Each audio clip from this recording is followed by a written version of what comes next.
అందరికీ నమస్కారం. ఆంధ్రప్రదేశ్ రాష్ట్రంలో కాపుల రాజకీయం కొత్త పుంతలు తొక్కుతుందని కూడా మనం తెలియజేసుకోవచ్చు. కాపు ఉద్యమ నేత, కాపు ఆరాధ్య దైవం వంగవీటి రంగా వర్ధంతి వేడుకలను వైసీపీ ఘనంగా నిర్వహించడానికి రాజకీయ కోణం ఉందా? జనసేన పార్టీ కానీ తెలుగుదేశం పార్టీ కానీ అడపాదడప కార్యక్రమాలే చేశారు.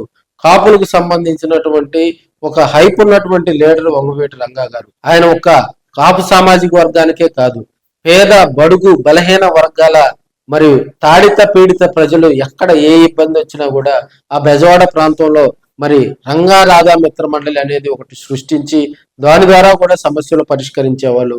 ఎక్కడ కూడా బడుగు బలహీన వర్గాలకు అండగా నిలిచినటువంటి కుటుంబం రంగా రాధా కుటుంబం. సో ఇప్పుడు వంగవీటి కుటుంబం మరి రాజకీయాల్లో కూడా వంగవీటి రాధా గారు గతంలో వైసీపీలో ఉన్నారు, ప్రస్తుతం తెలుగుదేశం పార్టీలో యాక్టివ్ రోల్ పోషిస్తూ ఉన్నారు. మరి అడపాదడపా మాత్రమే రంగా వర్ధంతి వేడుకలు నిర్వహించారనేది మరి ఆంధ్రప్రదేశ్ రాష్ట్రంలో చక్కర్లు కొడుతున్నటువంటి అంశం.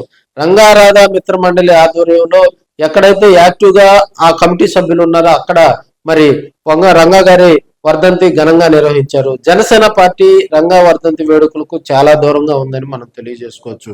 అదేవిధంగా రంగాను మరి 2024 ముందు ఎన్నికల్లో మరి దానికి సంబంధించి 24 ముందు జరిగిన పరిస్థితులు చూస్తే రంగా వర్ధంతి గాని జయంతి గాని ఏ కార్యక్రమాలు కాపులు చేసినా కూడా ఆయన ఫోటోకు దండేసి మరి కార్యక్రమాలు చక్కబెట్టుకునేటువంటి పరిస్థితులు సంస్కృతి మన రాష్ట్రంలో ఉందని మనం తెలియజేసుకోవచ్చు. 2024లో గెలిచిన తర్వాత రంగాన్ని మర్చిపోవటం అనుకున్నట్టు అటు తెలుగుదేశం గాని ఇటు జనసేన గాని ఈ రెండు పార్టీలు కూడా రంగా వర్ధంతి కార్యక్రమాల్లో చురుగ్గా పాల్గొనలేకపోయారనేది తెర వెనుక వినిపిస్తున్నటువంటి అంశం.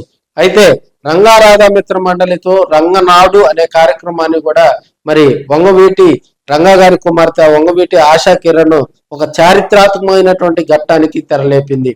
ఆమె గత ఒక 3-4 నెలల నుంచి కూడా మరి రాష్ట్ర పర్యటన చేపడుతూ రాష్ట్రంలో ఉన్నటువంటి రంగా రాధా మిత్ర మండలి దానికి సంబంధించినటువంటి సభ్యులందరూ కూడా ఎక్కడ యాక్టివ్గా ఉన్నారు, గతంలో పనిచేసిన ఆ కమిటీలో పనిచేసినటువంటి సభ్యులు ఎందుకు డియాక్టివ్ అయ్యారు, వారితో కూడా ఏకాంతంగా మాట్లాడి వారి సమస్యలు పరిష్కరించే విధంగా, అదేవిధంగా కాపు అభిమాన సంఘాలు కానీ మరి రంగాభిమాన సంఘాలు కానీ కాపు సంఘాలన్నింటినీ కూడా ఒక తాటి మీదకి తీసుకొచ్చి మరి వారంతా కూడా రాజకీయంగా కొంత హైప్ తీసుకొచ్చే ప్రయత్నం ఆశా కిరణ్ చేసిందని మరి తెర వెనుక వినిపిస్తున్నటువంటి సమస్యలు మనం తెలుసుకోవచ్చు.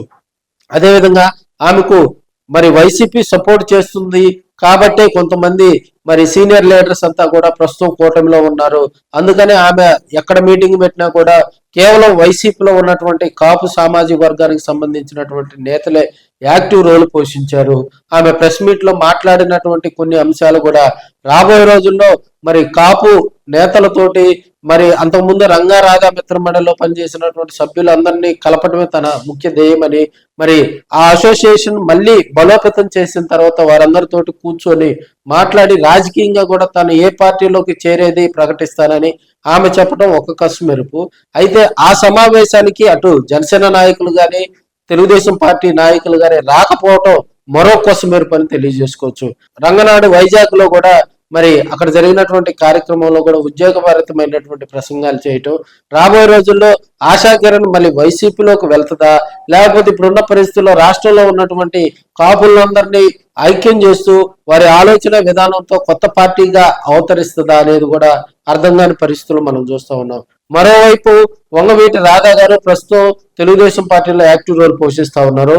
ఆయన 2019 తర్వాత జరిగిన పరిస్థితులు కనుక చూసినట్లయితే మరి ఆయన అప్పట్లో కొంత వైసీపీలో యాక్టివ్ రోల్ పోషించినప్పటికీ కూడా ఆయన కొంత ఇబ్బందికర పరిస్థితుల్లోకి నెట్టారు. ఆయనకు ప్రయారిటీ ఇవ్వలేదని గ్రహించి జగన్మోహన్ రెడ్డికి బాయ్ బాయ్ చెప్పి లోకేష్ సమక్షంలో తెలుగుదేశం పార్టీ తీర్థం పుచ్చుకోవటం జరిగింది.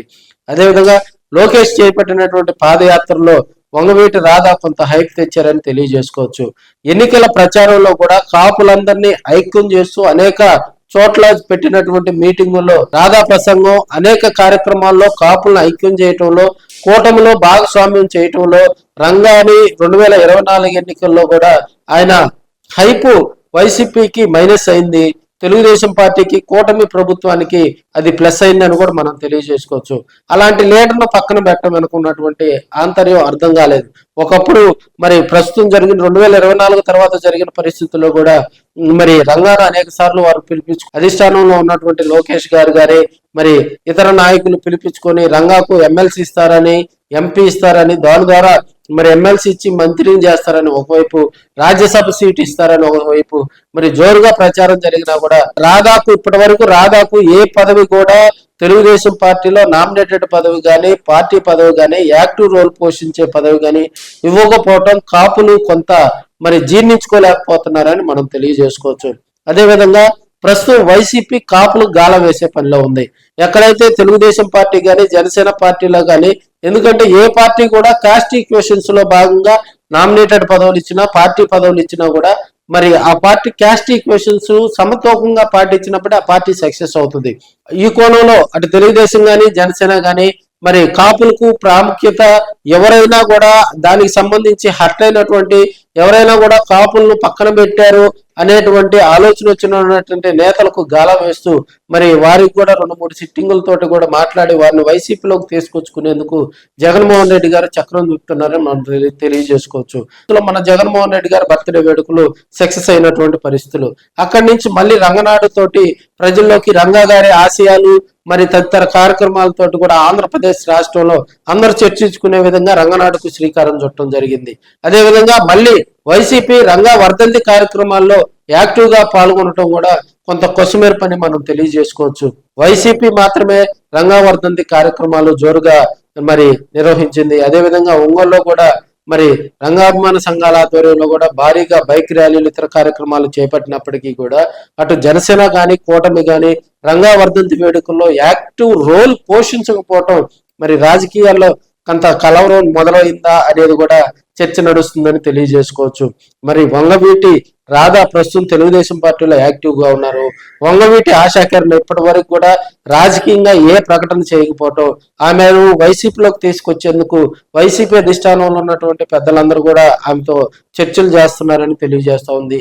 దీనికి ఉదాహరణ ఆమె తిరిగినటువంటి మండలాల్లో, గ్రామాల్లో, నియోజకవర్గంలో అక్కడ జరిగినటువంటి కొన్ని కార్యక్రమాల్లో యాక్టివ్ గా కూడా వైసీపీ నేతలు, వైసీపీలో ఉన్నటువంటి కాపు నేతలు అక్కడ కార్యక్రమాల్లో యాక్టివ్ రోల్ పోషించడం కూడా మరి రాబోయే రోజుల్లో ఆశాకిరణ్ వైసీపీలోకి రానుందనేటువంటి సంకేతాలు ముందుగా వస్తున్నాయని అక్కడ ఉన్నటువంటి రాజకీయంగా కూడా చర్చ నడుస్తూ ఉంది. ఏదేమన్నప్పటికీ కూడా ఆంధ్రప్రదేశ్ రాష్ట్రంలో రాబోయే రోజుల్లో కాపులు ఎటుంటే అటు అధికారం వస్తుంది అనేది కూడా ఇప్పటికే పార్టీలు గుర్తు చేసుకున్నాయి. మరి వారికి గాలా వేసే పనిలో వైసీపీ మునిగిపోయింది. అటు తెలుగుదేశం, జనసేన వారిని జారిపోకుండా ఒడిసి పట్టడంలో మరి సక్సెస్ అవుతుందా లేదా అనేది కూడా అర్థం కాని పరిస్థితుల్లో ఆంధ్రప్రదేశ్ రాష్ట్ర రాజకీయాలు ఉన్నాయని మనం తెలియజేసుకోవచ్చు. సో ఫ్రెండ్స్, చూశారు కదా, ఈ వీడియోకి సంబంధించి మీ కామెంట్ను స్పష్టంగా తెలియజేయండి. ఆంధ్రప్రదేశ్ రాష్ట్ర రాజకీయాల గురించి కూడా మరింతగా రాబోయే రోజుల్లో మరిన్ని విశ్లేషణలతో మీ ఆర్కే అలరించనున్నాడు.